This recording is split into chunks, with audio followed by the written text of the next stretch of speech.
요양원 면회실에서 지수가 차갑게 말했다. 엄마, 우리 인생 좀 살게 해주세요. 선영의 가슴이 철렁 내려앉았다. 20해 동안 혼자 키운 딸의 입에서 나온 말이었다. 지수야, 너도 그 사람처럼 변했니? 눈물을 삼키며 물었지만 지수는 고개를 돌렸다. 엄마, 현실을 받아들이세요. 이제 나이도 많으시고 도연이한테 의지하셔야 할 때예요. 지수야, 너는 내 딸 아니니? 엄마, 제발 그만해요. 이런 식으로 나오시면 정말 안 올 거예요. 지수가 가방을 들고 일어났다. 뒤도 돌아보지 않고 나가버렸다. 선영은 빈 의자를 바라보며 눈물을 흘렸다. 남편 없이 식당 하나로 딸들을 키워낸 20해가 한순간에 무너져 내렸다. 내가 뭘 잘못했을까? 혼자 중얼거렸지만 아무도 대답해주지 않았다. 그런데 그들은 몰랐다. 선영에게는 아직 마지막 카드가 남아있다는 것을. 남편이 남긴 상가 건물 지분. 그것도 도연의 병원 바로 옆 부지의 말이다. 이제 진짜 시작이야. 선영의 눈빛이 달라지기 시작했다. 본격적인 이야기를 시작하기에 앞서 어디에서 보고 계시는지 댓글을 남겨주시면 반갑게 인사드리고 싶어요. 안녕하세요.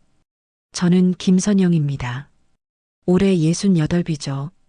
남편 없이 20해 동안 식당 하나로 두 딸을 키워냈어요. 새벽 5시면 어김없이 일어나 장을 보러 갑니다. 시장 아주머니들이 선영이 언니 진짜 부지런해요라고 하시지만 부지런한 게 아니라 그냥 살아야 하니까 그랬던 거죠. 남편이 교통사고로 세상을 떠난 게 벌써 20년 전이니까요. 그때 큰딸 지수는 고등학생, 작은 딸 지혜는 중학생이었습니다.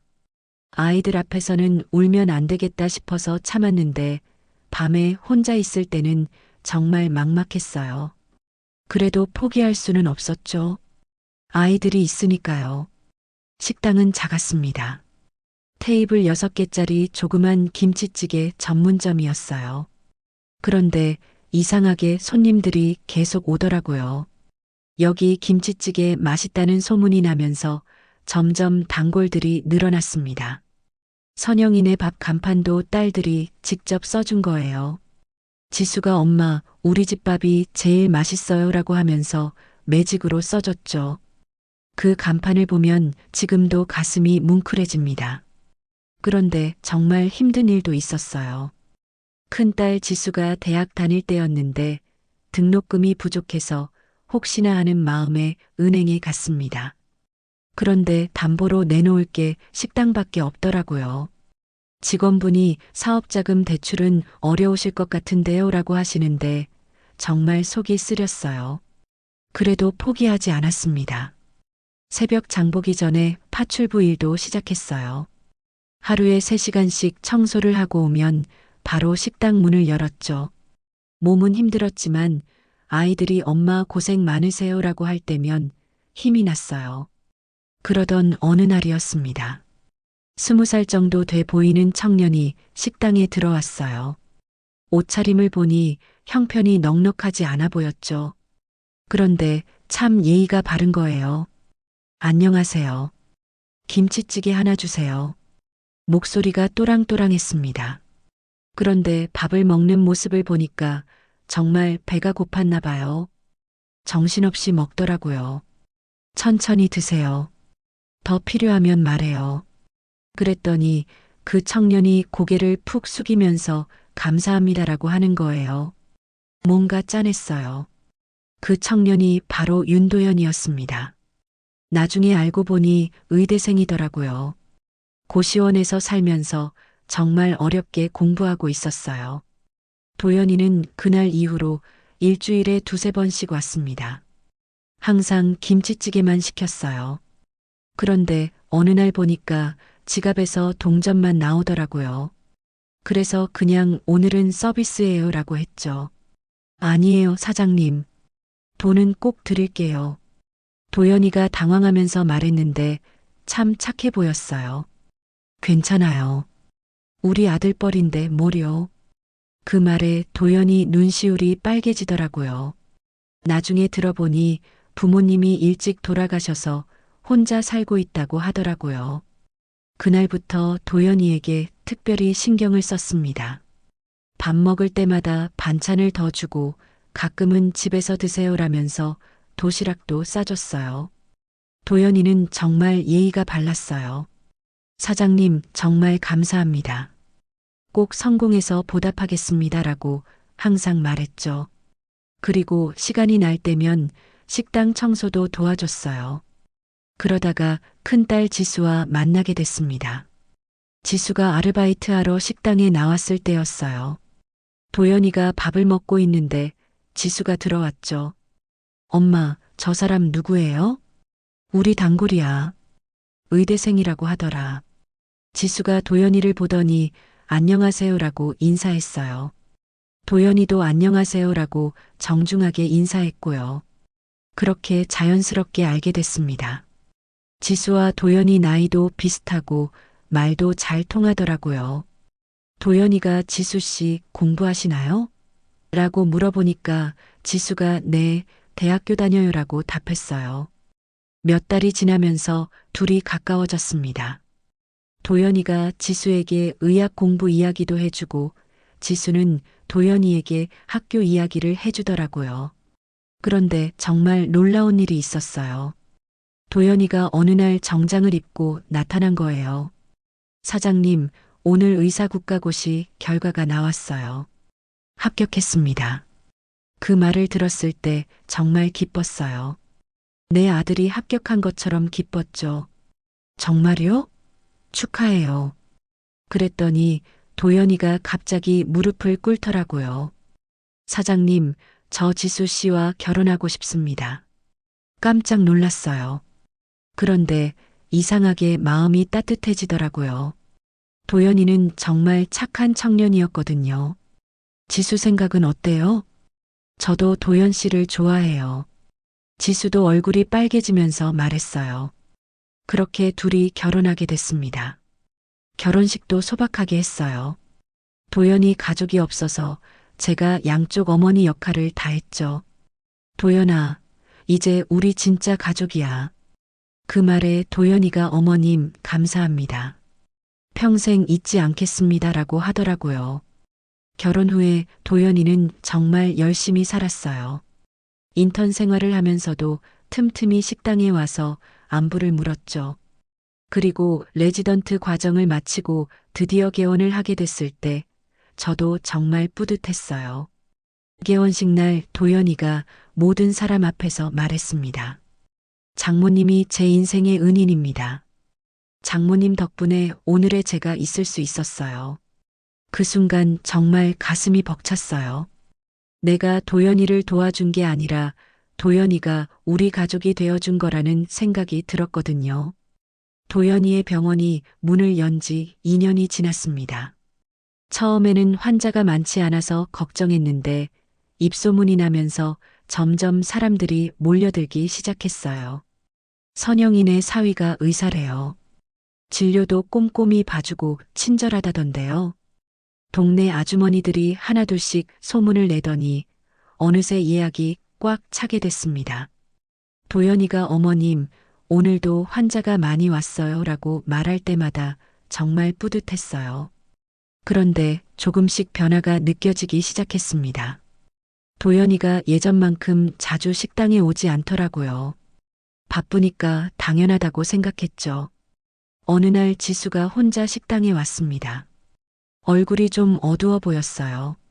지수야, 무슨 일 있어? 아니에요, 엄마.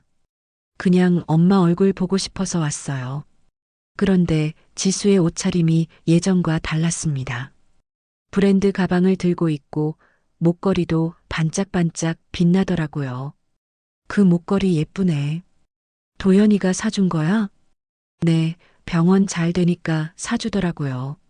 지수가 웃으며 말했는데 왠지 어색해 보였어요. 그때부터 도연이의 태도가 확실히 달라졌습니다. 식당에 와서도 예전처럼 반찬 설거지를 도와주지 않았어요. 의자에 앉아서 핸드폰만 보더라고요. 도연아, 요즘 정말 바쁘구나. 네, 어머님. 환자가 너무 많아서요. 그렇게 대답하면서도 시계를 자꾸 보더라고요. 빨리 가고 싶어 하는 것 같았어요. 몇 달이 더 지났을 때였습니다. 도연이가 갑자기 진지한 얼굴로 말했어요. 어머님 말씀드릴 게 있어요. 응, 뭔데? 어머님 연세도 이제 많으시고 식당 일도 힘드시잖아요. 이제 그만 쉬시는 게 어떨까요? 깜짝 놀랐습니다. 식당은 제 인생 그 자체였거든요. 아직 괜찮은데? 아니에요, 어머님. 보기에도 많이 피곤해 보이세요. 저희가 모실게요. 도연이가 정중하게 말했지만 뭔가 강요하는 느낌이 들었어요.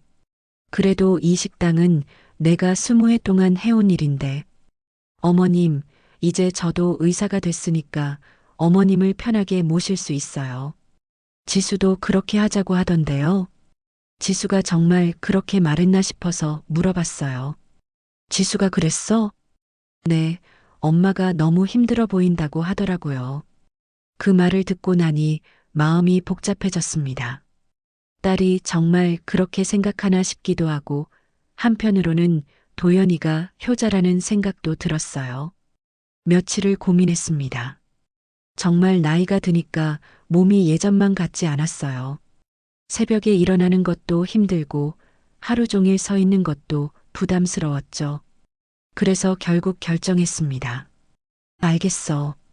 식당을 정리할게. 도연이가 환하게 웃으며 말했어요. 정말 잘 생각하셨어요, 어머님. 이제 편하게 지내세요. 식당을 정리하는 건 생각보다 힘들었습니다. 20해 동안의 추억이 담긴 곳이었으니까요. 단골 손님들도 아쉬워했어요. 선영이 언니, 진짜 그만두세요? 여기 없으면 뭘 먹고 살아요? 사위가 의사니까 이제 편하게 지낸대요. 그렇게 대답하면서도 마음 한편이 허전했습니다. 식당을 정리한 후 도연이가 또 다른 제안을 했어요.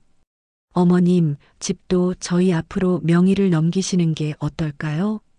집을? 네, 나중에 상속세 문제도 있고 지금 정리해 두시는 게 좋을 것 같아요. 잘 모르는 일이라서 당황스러웠어요. 그런 건 잘 모르겠는데. 괜찮아요, 어머님. 제가 알아서 처리해 드릴게요. 복잡한 절차는 저희가 다 하고요. 도연이가 친절하게 설명해 줬지만 왠지 서두르는 것 같았어요. 지수는 뭐라고 해? 지수도 그렇게 하자고 하던데요. 어머님 편하시게요. 결국 도연이 말대로 했습니다. 복잡한 서류 작업도 도연이가 다 처리해 줬어요. 변호사 사무실에 가서 도장도 찍었죠. 이제 다 됐어요, 어머님. 걱정 마세요.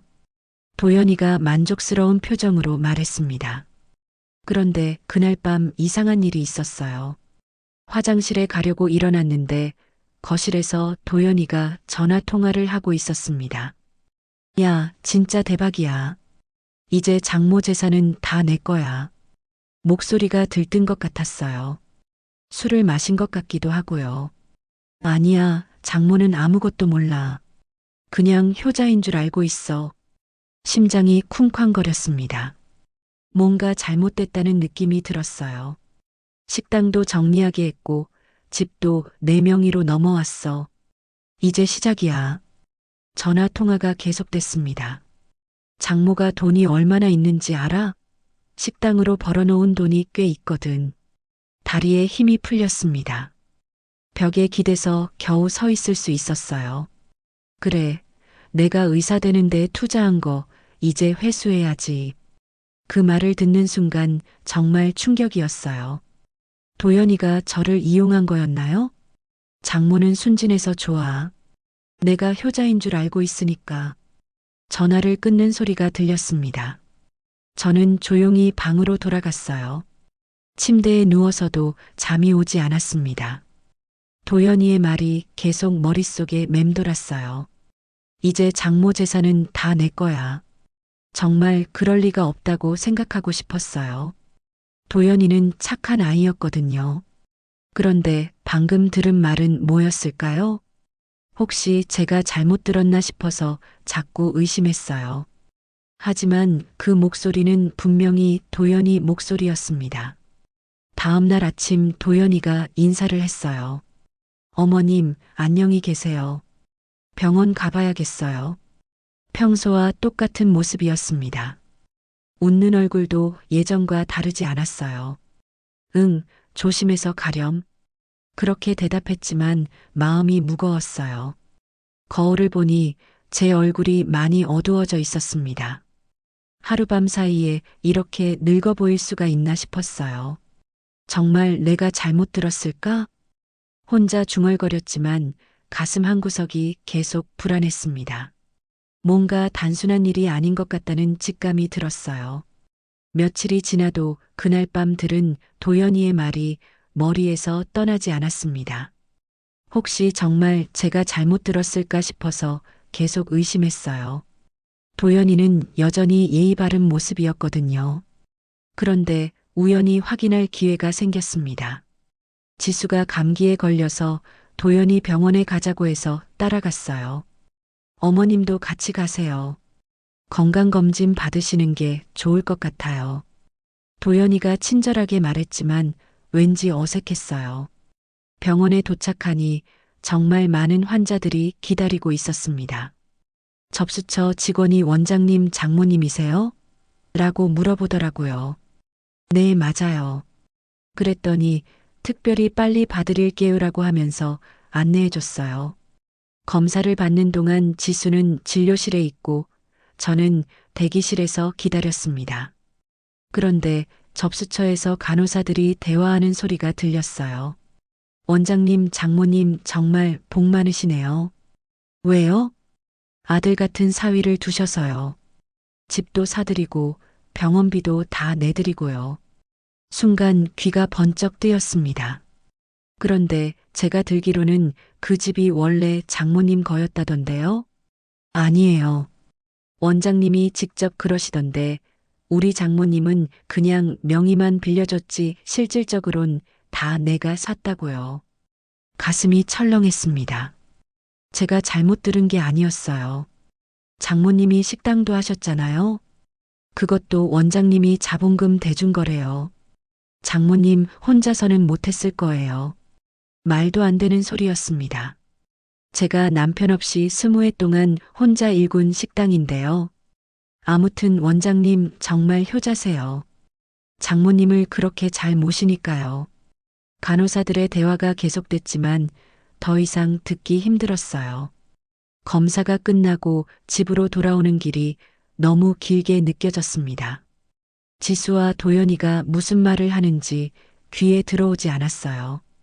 어머님 괜찮으세요? 얼굴이 안 좋아 보이는데요. 도연이가 걱정스럽게 물어봤지만 대답할 기분이 아니었어요. 좀 피곤해서 그래. 집에 도착한 후 저녁을 먹으면서도 계속 생각이 복잡했습니다. 정말 도연이가 그런 말을 하고 다녔을까요? 참을 수 없어서 지수에게 물어봤어요. 지수야, 도연이가 다른 사람들한테 뭐라고 말하고 다니는지 알아? 뭔 말씀이세요, 엄마? 우리 집이나 식당 이야기 말이야. 지수의 표정이 순간 굳어졌습니다. 엄마, 왜 갑자기 그런 말씀을 하세요? 병원에서 간호사들이 하는 말을 들었거든. 그러자 지수가 한숨을 쉬더라고요. 엄마, 제발 그렇게 오해하지 마세요. 오히려 우리가 도와드렸잖아요. 도와줬다고? 뭘? 엄마 혼자서는 힘들었을 거 아니에요. 도연이가 도와줘서 지금까지 편하게 지내신 거잖아요. 지수의 말에 더욱 당황스러웠어요. 설마 지수도 그렇게 생각하고 있었나요? 지수야, 너도 그렇게 생각해? 엄마, 현실을 좀 받아들이세요. 이제 나이도 많으시고 도연이한테 의지하셔야 할 때예요. 딸의 입에서 나온 말이라고는 믿을 수 없었습니다. 며칠이 더 지났을 때 도연이가 또 다른 이야기를 꺼냈어요. 어머님, 저희가 이사를 하려고 해요. 이사를? 네, 병원 근처로 이사하려고요. 집도 좀 더 넓은 곳으로요. 갑작스러운 이야기에 놀랐어요. 그럼 나는 어떻게 해? 도연이가 잠시 머뭇거리더니 말했습니다. 어머님은 요양원을 알아보시는 게 어떨까요? 요양원? 네, 어머님 연세에는 전문적인 케어를 받으시는 게 좋을 것 같아요. 머리가 하얘졌습니다. 요양원이라니요. 나는 아직 건강한데? 물론 지금은 괜찮으시지만 미리 준비하시는 게 좋잖아요. 좋은 곳으로 알아봐 드릴게요. 도연이의 목소리는 여전히 정중했지만 거부할 수 없는 분위기였어요. 지수는 뭐라고 해? 지수도 그게 좋겠다고 하던데요. 어머님 혼자 계시는 것보다는요. 그날 밤 지수와 단둘이 이야기했어요. 지수야, 정말 엄마를 요양원에 보내려고? 엄마, 그게 나쁜 건 아니에요. 요즘 요양원들 시설도 좋고요. 하지만 나는 아직, 엄마, 도연이 말이 맞아요. 미리 준비하는 게 좋아요. 지수도 도연이 편이었습니다. 일주일 후 도연이가 요양원 자료를 가져왔어요. 여기 시설이 정말 좋아요, 어머님. 한번 보러 가실까요? 나는 가기 싫어. 어머님, 그러지 마시고 일단 보시기만 해도 되니까요. 결국 요양원을 보러 갔습니다. 시설은 깨끗했지만 마음이 무거웠어요. 어떠세요, 어머님? 여기서 지내시면 편하실 것 같은데요. 도연이가 밝게 말했지만 전혀 편해 보이지 않았어요. 며칠 후 도연이가 결정적인 말을 했습니다. 어머님, 이번 주 안에 이사하려고 해요. 요양원도 자리가 나왔고요. 이번 주에? 네, 더 늦으면 자리가 없어질 수도 있어요. 너무 갑작스러웠어요. 하지만 거부할 수 없는 분위기였죠. 내 짐은 필요한 것만 챙기세요. 나머지는 저희가 정리해 드릴게요. 결국 20해 동안 살던 집을 떠나게 됐습니다. 짐을 싸면서 눈물이 났어요. 이사하는 날 도연이와 지수가 요양원까지 데려다 줬어요. 어머님, 여기서 편하게 지내세요. 자주 뵈러 올게요. 도연이가 인사를 했지만 진심으로 들리지 않았어요. 엄마, 안녕히 계세요. 지수도 간단히 인사하고 돌아갔습니다. 요양원 방에 혼자 남았을 때 정말 막막했어요. 창밖을 보니 어둠이 깔리고 있었습니다. 정말 이게 맞는 걸까? 혼자 중얼거렸지만 아무도 대답해주지 않았어요. 그저 어둠 속에서 홀로 남겨진 느낌이었습니다. 요양원 생활이 시작됐지만 적응하기가 쉽지 않았습니다. 다른 어르신들은 오래 계신 분들이라 이미 친분이 있었는데 저는 혼자였어요. 며칠이 지나서 지수가 면회를 왔습니다. 정말 오랜만에 딸을 보니 반가웠어요. 지수야, 잘 지내니? 네, 엄마. 엄마는 어떠세요? 여기 괜찮죠? 지수가 주변을 둘러보며 물어봤어요. 응, 그런데 집이 그리워. 그 말에 지수의 표정이 조금 굳어졌습니다. 엄마, 이제 그런 말씀 그만하세요. 지수야, 정말 엄마가 요양원에 있는 게 맞는 것 같아? 지수가 한숨을 쉬었어요.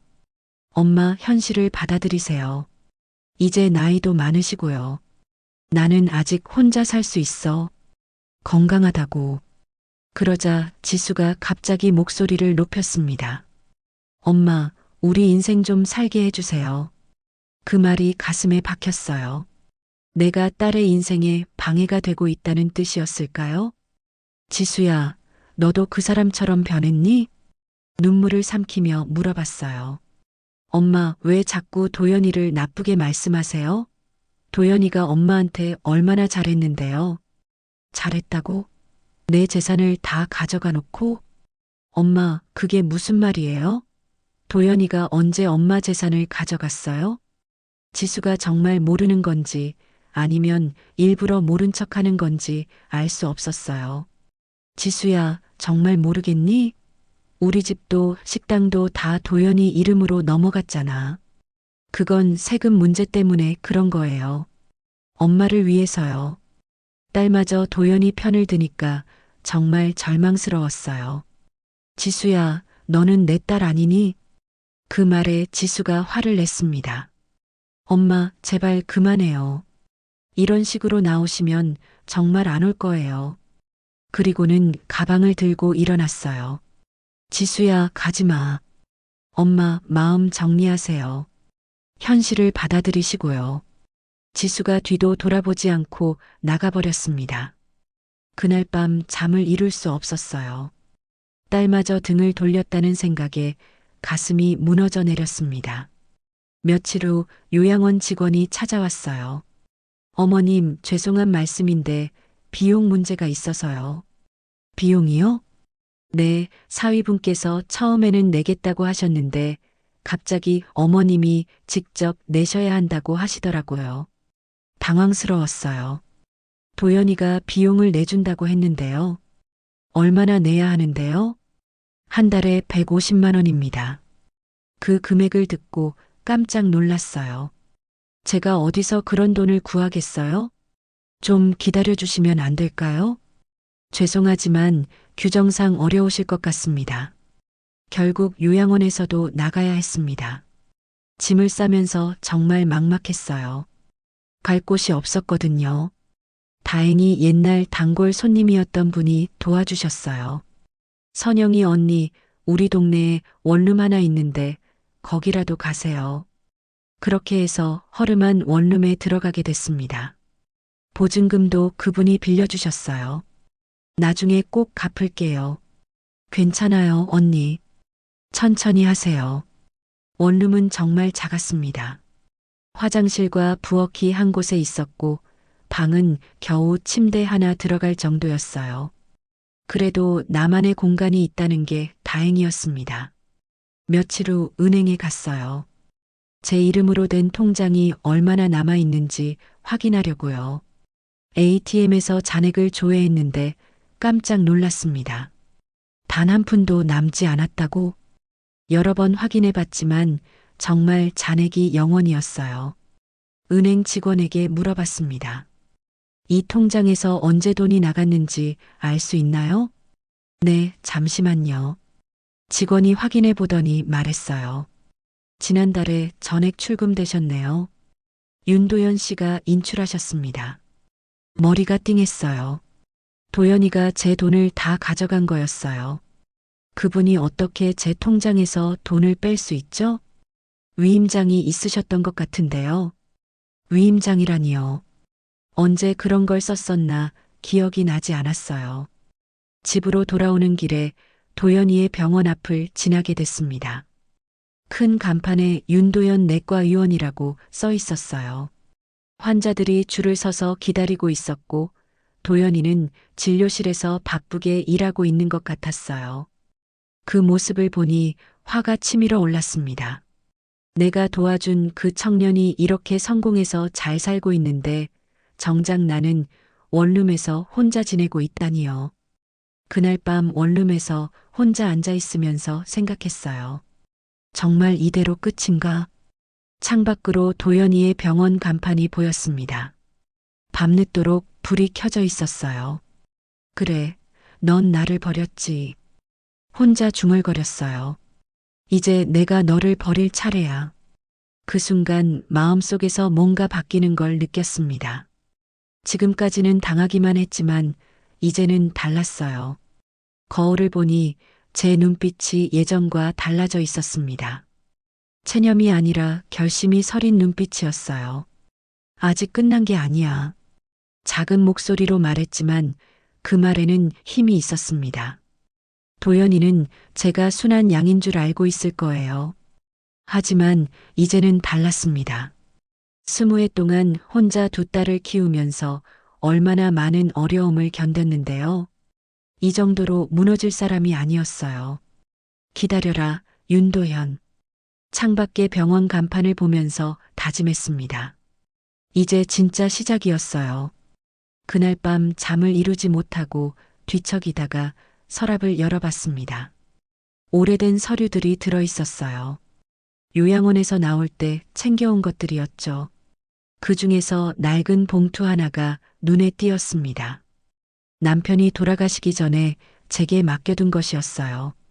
여보, 이거 중요한 거니까 잘 보관해둬. 남편의 목소리가 귓가에 들리는 것 같았습니다. 봉투를 열어보니 상가 건물 등기부등본이 들어 있었어요. 남편이 젊었을 때 친구와 함께 투자했던 건물이었죠. 등기부를 자세히 보니 제 지분이 30%나 됐습니다. 그동안 잊고 지냈던 거예요. 이 건물이 어디였더라? 주소를 확인해 보니 깜짝 놀랐습니다. 도연이의 병원 바로 옆 부지였어요. 이럴 수가. 혼자 중얼거렸습니다. 운명의 장난 같았어요. 다음 날 아침 일찍 그 건물을 보러 갔습니다. 3층짜리 상가 건물이었는데 1층에는 작은 상점들이 들어서 있었어요. 건물 관리인에게 물어봤습니다. 여기 김선영이라고 아세요? 아, 선영이 언니요? 당연히 알죠. 이 건물 주인 중 한 분이신데요. 정말 제 이름이 등재되어 있었어요. 언니가 왜 이제 오셨어요? 세입자들이 궁금해하고 있었는데요. 관리인이 반갑게 말했습니다. 1층을 둘러보니 정말 오래된 상점들이 있었어요. 작은 슈퍼마켓, 문구점, 떡볶이 집 같은 곳들이었죠. 슈퍼마켓 사장님이 저를 알아봤습니다. 어머, 선영이 언니 아니에요? 정말 오랜만이네요. 안녕하세요. 언니, 여기 와서 뭐 하세요? 이 건물 지분이 좀 있어서요. 그러자 사장님이 놀라더라고요. 정말요? 그럼 언니가 우리 건물 주셨구나. 다른 상점 사장님들도 하나둘씩 나와서 인사했어요. 모두 오래된 분들이었습니다. 언니, 우리 여기서 장사한 지 10년도 넘었어요. 임대료도 다른 곳보다 싸게 받아서 정말 고마웠어요. 세입자들의 말을 들어보니 제가 모르는 사이에 이들을 도와주고 있었던 거였어요. 떡볶이집 사장님이 말했습니다. 언니, 우리가 힘들 때마다 임대료 미뤄달라고 하면 항상 이해해 주셨잖아요. 저한테 직접 말한 게 아니라 관리인을 통해서였는데도요. 그제야 기억이 났습니다. 가끔 관리인이 전화를 걸어와서 세입자가 사정이 어려우니 임대료를 좀 기다려달라고 했을 때 항상 괜찮다고 했었어요. 언니 덕분에 우리가 여기서 장사할 수 있었어요. 문구점 사장님도 고개를 숙이며 인사했습니다. 건물을 둘러보면서 마음이 복잡해졌어요. 제가 도연이에게 모든 걸 빼앗겼다고 생각했는데 아직 이런 것이 남아 있었다니요. 2층으로 올라가 보니 비어있는 사무실들이 몇 개 있었습니다. 창문을 통해 도연이의 병원이 보였어요. 환자들이 줄을 서서 기다리고 있는 모습이 선명하게 보였습니다. 저 자리에서 내가 다시 시작할 수 있을까? 혼자 생각해 봤어요. 3층에는 작은 사무실 하나가 비어 있었습니다. 관리인이 여기는 몇 년째 비어 있어요 라고 말했어요. 그 사무실에서 창밖을 내려다보니 도연이의 병원 간판이 바로 보였습니다. 이번엔 그 땅으로 다시 시작해야겠다. 마음속으로 다짐했어요. 남편이 남겨준 마지막 선물이었을까요? 정말 필요할 때 이런 기회가 생겼네요. 건물을 나오면서 세입자들이 다시 인사했습니다. 언니, 자주 오세요. 네, 그럴게요. 집으로 돌아오는 길에 마음이 한결 가벼워졌습니다. 아직 희망이 있었어요. 원룸에 앉아서 등기부등본을 다시 봤습니다. 남편의 이름 옆에 제 이름이 선명하게 적혀 있었어요. 여보, 고마워. 하늘을 올려다보며 중얼거렸습니다. 남편이 마지막까지 저를 지켜주고 있는 것 같았어요. 그 다음 주부터 본격적으로 계획을 세웠습니다. 상가 건물 3층에 병원을 차리기로 결심했어요. 먼저 예전에 알던 후배를 찾아갔습니다. 박미정이라는 간호사였는데 10년 전에 의과대학에 편입해서 의사가 된 후배였어요. 언니, 정말 오랜만이에요. 미정이가 반갑게 맞아줬습니다. 미정아, 부탁이 있어서 왔어. 무슨 부탁이세요? 병원을 하나 차리려고 하는데 원장을 맡아줄 수 있겠니? 미정이가 깜짝 놀라더라고요. 언니가 병원을요? 응, 투자는 내가 하고 너는 원장을 해줘.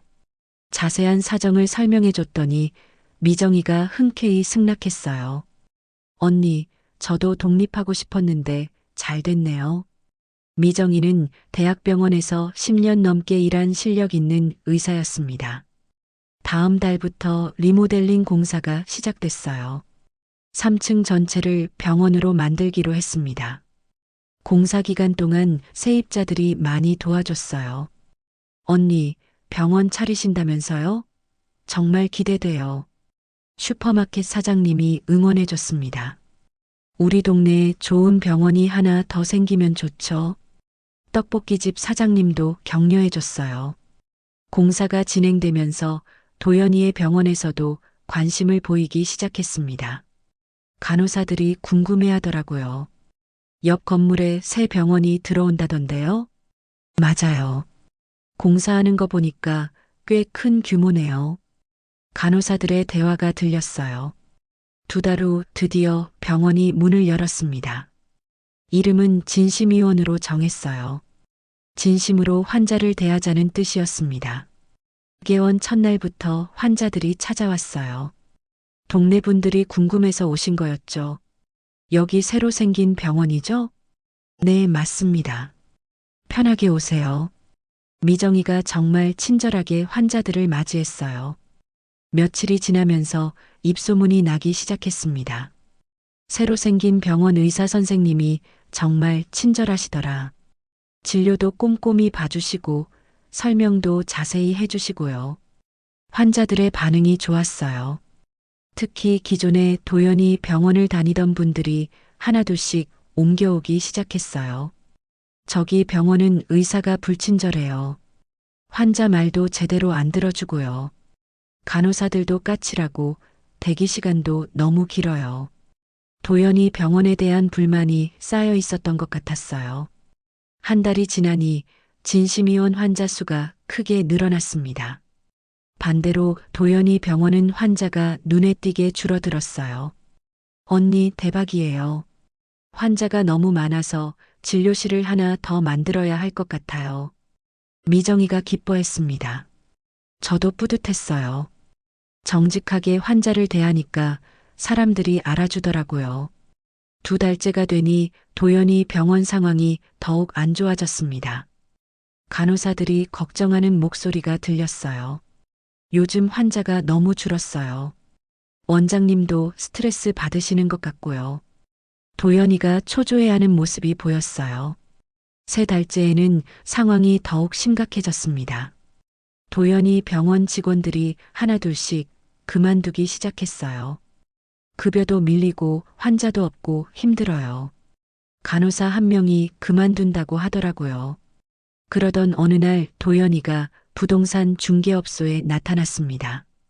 병원을 매각하려고 하는데 건물주 연락처 좀 알려주세요. 중개업소 직원이 확인해 보더니 말했어요. 건물주는 김선영 씨인데요. 도연이가 깜짝 놀라는 표정을 지었습니다. 김선영이요? 혹시? 네, 맞습니다. 옆 건물 진심의원 투자자이기도 하세요. 그 소식이 금세 동네에 퍼졌어요. 며칠 후 도연이가 진심의원으로 찾아왔습니다. 얼굴이 많이 상해 있었어요. 어머님, 도연이가 고개를 숙이며 말했습니다. 무슨 일로 오셨어요? 저는 차분하게 물어봤어요. 어머님이 이 병원 투자자라고 들었는데. 네, 맞아요. 그리고 제 병원 건물주도 어머님이시고요? 네, 그것도 맞아요. 도연이의 얼굴이 점점 창백해졌습니다. 어머님, 제가 잘못했습니다. 그제야 사과하더라고요. 뭘 잘못했다고 생각하세요? 어머님을 제대로 모시지 못했습니다. 그것뿐인가요? 도연이가 말문이 막혔습니다. 도연 씨, 제 재산을 다 가져간 것도 잘못이고 요양원에 보낸 것도 잘못이죠. 어머님, 그리고 무엇보다 저를 이용만 하고 버린 게 가장 큰 잘못이에요. 도연이가 고개를 들지 못했어요. 어머님, 정말 죄송합니다. 다시 기회를 주세요. 기회요? 네, 다시 잘하겠습니다. 그런데 너무 늦었어요. 이미 모든 게 바뀌었거든요. 도연 씨, 병원 매각하신다면서요? 네. 경영이 어려워서요. 얼마에 내놓으실 건가요? 도연이가 잠시 망설이더니 말했어요. 3억에 금매로 내놓으려고 합니다. 그럼 제가 사겠어요. 도연이가 깜짝 놀랐습니다. 어머님이요? 네, 그 자리에 노인 복지시설을 만들 계획이에요. 도연이의 얼굴이 완전히 무너졌어요. 자신이 심혈을 기울여 만든 병원이 노인 복지시설이 된다니 받아들이기 힘들었을 거예요. 어머님, 제발. 계약서는 언제 쓸까요? 더 이상 들어줄 말이 없었어요. 도연이가 고개를 떨구고 나갔습니다. 그 뒷모습이 초라해 보였어요. 창밖을 보니 도연이가 길을 걸어가고 있었습니다. 어깨가 축 늘어져 있었어요. 이제 끝났구나. 혼자 중얼거렸습니다. 드디어 복수가 완성됐어요. 계약서를 쓰기로 한 날이 다가왔습니다. 도연이가 변호사 사무실에 먼저 와서 기다리고 있었어요. 얼굴이 많이 수척해져 있었습니다. 며칠 사이에 훨씬 늙어 보였어요. 어머님 오셨군요. 도연이가 일어나서 인사했습니다. 네, 앉으세요. 저는 차분하게 대답했어요. 변호사가 계약서를 꺼내놓으며 설명했습니다. 매매 가격은 3억으로 하시고 잔금은 한 달 후에 치르시면 됩니다. 네, 알겠습니다. 도연이가 한숨을 쉬며 말했어요. 계약서에 서명하는 동안 도연이가 계속 저를 쳐다봤습니다. 뭔가 말하고 싶어 하는 것 같았어요. 계약이 끝나고 나서 도연이가 말했습니다. 어머님, 잠시 이야기 좀 할 수 있을까요? 무슨 이야기요? 따로 나가서 말씀드리고 싶은데요. 변호사 사무실 앞 커피숍에서 마주 앉았습니다. 도연이가 머뭇거리더니 입을 열었어요. 장모님, 아니, 어머니. 그 말에 저는 바로 끊었습니다. 어머니라고 부르지 마세요. 어머님, 그것도 마세요. 저는 더 이상 당신의 장모가 아니에요. 도연이의 얼굴이 창백해졌습니다. 제 잘못이었습니다. 정말 죄송합니다. 고개를 깊이 숙이며 말했어요. 뭐가 잘못이었는지 정확히 말해보세요. 어머님을 제대로 모시지 못했습니다. 그것뿐인가요? 도연이가 말을 잇지 못했어요. 도연 씨, 당신은 저를 이용했어요. 가난할 때는 착한 척 하더니 성공하자마자 저를 버렸죠. 어머님, 그런 게 아니었습니다. 그럼 뭐였어요? 제 재산을 다 가져간 것도 저를 위해서였나요? 도연이가 대답하지 못했습니다. 요양원에 보낸 것도 제 건강을 위해서였고요. 어머님, 아니, 넌 내 사위가 아니야. 목소리에 힘을 주어 말했어요. 사람 버린 사람은 내 가족이 될 수 없어. 그 말에 도연이가 갑자기 무릎을 꿇었습니다. 어머님, 제발 용서해 주세요. 정말 잘못했습니다.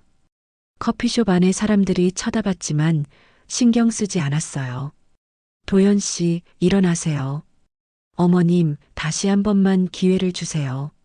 넌 가족을 팔았고 난 그 대가를 받았을 뿐이야. 냉정하게 말했습니다. 이제 우리는 남남이에요. 도연이가 고개를 들지 못했습니다. 며칠 후 더 놀라운 일이 일어났어요. 경찰이 도연이를 찾아왔다는 소문이 났습니다. 무슨 일이래요? 동네 분들이 궁금해했어요. 알고 보니 도연이가 환자 개인정보를 불법으로 판매했다는 신고가 들어왔대요. 의료법 위반으로 고발당했다던데요. 환자 명단을 제약회사에 팔았다고 하더라고요. 충격적인 소식이었습니다. 며칠 후 수사 결과가 나왔어요. 정말로 도연이가 환자 정보를 돈을 받고 팔았던 게 밝혀졌습니다. 의사 면허 정지 6개월에 벌금 500만 원이래요. 동네에서 큰 화제가 됐어요. 그런데 더 큰 일이 기다리고 있었습니다. 지수가 혼자 찾아온 거예요. 진심이원으로 왔는데 얼굴이 엉망이었습니다. 많이 울었나 봐요. 엄마. 지수가 떨리는 목소리로 말했어요. 왜 왔니? 엄마, 미안해요. 뭐가? 제가 잘못 생각했어요. 도연이가 정말 나쁜 사람이었어요. 지수가 눈물을 흘리며 말했습니다. 이제 와서 그런 말 해봐야 소용없어. 엄마, 제발 용서해 주세요. 지수야, 너도 나를 버렸잖아. 그때는 몰랐어요. 도연이가 거짓말을 했어요. 지수가 무릎을 꿇으려고 하자 제가 막았어요. 일어나. 엄마. 지수야, 이제 우리도 남남이야. 엄마, 그렇게 말씀하지 마세요. 너는 내가 요양원에 있을 때 한 번도 안부 전화 한 통 안 했잖아. 지수가 말문이 막혔습니다. 그때 엄마가 얼마나 외로웠는지 알아? 엄마, 이제 늦었어. 너도 도연이랑 같이 살아가. 지수가 울면서 나갔습니다. 며칠 후 지수가 다시 왔다는 소식을 들었어요. 이번에는 제가 예전에 살던 집으로 찾아갔다고 하더라고요. 하지만 그 집은 이미 새 주인이 살고 있었습니다. 도연이가 급하게 팔아버린 거였어요. 지수가 문 앞에 서서 울고 있었다고 하더라고요. 그 이야기를 들으니 조금 마음이 아팠지만 돌이킬 수는 없었어요. 한 달 후 도연이의 병원 잔금을 치렀습니다. 그 자리는 정말로 노인 복지시설로 바뀔 예정이었어요. 어르신들이 편하게 쉴 수 있는 공간을 만들겠어요. 미정이가 설계도를 보여주며 말했어요. 좋은 일이네. 도연이가 환자들을 돈으로만 본 것과는 정반대였어요. 어느 날 우편물이 하나 왔습니다. 법원에서 보낸 거였어요. 도연이의 의료법 위반 사건 최종 판결문이었습니다. 의사 면허 정지 1년에 벌금 1,000만 원으로 확정됐더라고요. 자업자득이지. 혼자 중얼거렸어요. 그날 저녁 상가 건물 옥상에 올라가서 동네를 내려다봤습니다. 진심위원회는 아직도 불이 켜져 있었어요. 환자들을 성심껏 돌보는 미정이의 모습이 보였습니다. 이제 진짜 새로운 시작이구나. 바람이 시원하게 불어왔어요. 멀리서 도연이의 빈 병원 건물이 보였습니다. 간판도 내려지고 텅 비어 있었어요. 세상은 결국 정의가 통하는구나. 마음이 후련했습니다. 20해 전에 남편을 잃고 절망했던 그때와는 다른 기분이었어요. 이번에는 제가 이겨낸 거였으니까요. 하늘을 올려다보니 별들이 반짝이고 있었습니다. 오랜만에 마음이 평온해졌어요. 1년이 지났습니다. 상가 건물 1층에 작은 카페를 열었어요. 이름은 다시 선영이라고 지었습니다. 아침 7시면 어김없이 문을 열어요. 예전 식당 때처럼 새벽부터 부지런히 준비합니다. 사장님, 오늘도 일찍 오셨네요. 슈퍼마켓 사장님이 인사해 주세요. 네, 좋은 하루 되세요. 자연스럽게 대답했어요. 카페는 아늑했습니다. 테이블 6개에 벽면 한쪽으로는 책들이 꽂혀 있었어요. 동네 분들이 편하게 쉴 수 있는 공간으로 만들었거든요. 벽 한편에는 액자가 하나 걸려 있었습니다. 제가 직접 써넣은 문구였어요. 은혜를 배신한 사람은 결국 은혜를 잃는다. 그 글을 볼 때마다 지난 일들이 떠올랐어요. 첫 손님은 떡볶이집 사장님이었습니다. 언니 축하해요. 카페가 정말 예쁘네요. 고마워요. 커피 한 잔 드릴게요. 정성스럽게 커피를 내려드렸어요. 와, 맛있다. 언니가 커피도 이렇게 잘 타시는 줄 몰랐어요. 요즘 공부했거든요.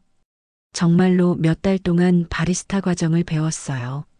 새로운 시작에는 새로운 기술이 필요하다고 생각했거든요. 오후에는 진심위원회에서 일하는 미정이가 들렀어요. 언니, 여기 분위기 정말 좋아요. 진료 끝났어? 네, 오늘은 일찍 끝났어요. 미정이가 창밖을 바라보더니 말했어요. 그런데 언니, 지수 씨 소식 들었어요? 무슨 소식? 이혼했다고 하던데요. 예상했던 일이었지만 마음이 복잡했어요. 그래. 집도 나와서 혼자 원룸에서 산다고 하더라고요. 지수도 결국 모든 걸 잃게 됐군요. 언니는 안 만나 보실 거예요? 아직은 아니야. 솔직한 마음이었어요. 며칠 후 신기한 일이 있었어요. 예전에 제 식당 단골이었던 분이 찾아오신 거예요. 선영이 언니 맞죠? 어머, 맞아요. 어떻게 저를 찾으셨어요? 소문 들었어요. 언니가 카페 차렸다고요. 네, 맞아요. 정말 고생 많으셨어요. 언니 이야기 동네에서 다 들었거든요. 그분이 제 손을 꼭 잡아주셨어요. 언니 같은 분이 잘 되셔야죠. 그 말에 눈물이 날 뻔했어요. 한 달이 지나니 단골 손님들이 생겼습니다. 대부분 동네 어르신들이었어요. 사장님, 여기 오면 마음이 편해져요. 왜요? 사장님이 진심으로 대해주시니까요. 그런 말을 들을 때마다 뿌듯했어요. 어느 날 오후 혼자 카페에 앉아 있는데 문득 지난 시간들이 떠올랐습니다. 20해 전 남편을 잃었을 때의 절망감. 그래도 딸들을 위해 견뎌낸 시간들. 도연이를 도와주며 느꼈던 보람. 그리고 배신당했을 때의 아픔. 가슴이 울컥했어요. 정말 힘든 시간들이었거든요. 하지만 지금은 달랐습니다. 제 이름으로 된 카페에서 제가 원하는 방식으로 살아가고 있었어요. 사람은 결국 자신이 한 만큼 돌려받는구나. 혼자 중얼거렸어요. 창밖을 보니 진심의원의 환자들이 줄을 서서 기다리고 있었습니다. 미정이가 성실하게 진료하는 모습이 보였어요. 저 멀리 도연이의 빈 병원 건물은 이제 노인 복지시설로 바뀌고 있었습니다. 공사가 거의 끝나가더라고요. 좋은 일로 쓰이게 돼서 다행이야. 마음이 한결 가벼워졌어요. 해가 질 무렵 마지막 손님이 나가고 나서 정리를 시작했습니다. 커피 머신을 닦으면서 오늘 하루를 돌아봤어요. 특별한 일은 없었지만 평범한 일상이 소중하게 느껴졌습니다. 액자 속 문구를 다시 한번 읽어봤어요. 은혜를 배신한 사람은 결국 은혜를 잃는다. 정말 그랬어요. 도연이는 모든 걸 잃었고 저는 새로운 시작을 하게 됐죠. 마지막 커피 한 잔을 내려서 마셨습니다. 향이 정말 좋았어요. 창밖으로 저녁 노을이 보였습니다. 하늘이 붉게 물들어가고 있었어요. 내일은 또 어떤 하루가 될까? 기대되는 마음으로 하루를 마무리했습니다. 커피 향이 카페 안에 은은하게 퍼져 있었어요. 그 향 속에서 저는 평온함과 함께 단단해진 마음을 느꼈습니다. 68배 나이에 새로운 삶을 시작하는 것이 두렵지 않았어요. 지난 시간들이 저를 더 강하게 만들어줬거든요. 거울에 비친 제 얼굴을 봤습니다. 주름은 늘었지만 눈빛은 더 맑아져 있었어요. 김선영, 다시 시작이야. 혼자 미소 지으며 불을 껐습니다. 그럼 오늘 이야기는 여기까지입니다.